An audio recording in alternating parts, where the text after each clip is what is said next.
So I'm in Florida, which is not meant to be quite this wet and rainy, thank you very much. But that gave me an idea for a creative prompt based on the weather. So it works in 3 ways. One way is just how has the weather affected your character? And that's quite useful if you want to shake up a scene that you've got a bit bored with or you're a bit stuck with. Just play the weather, see what that gives you.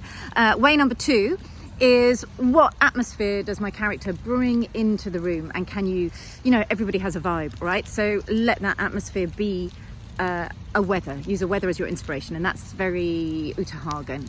And the third way is to think about really embodying the weather. So if I were made of rain, how would I move? And you can use that to give you like character gestures, or you can use that in a more expressive movement fashion to create movement material.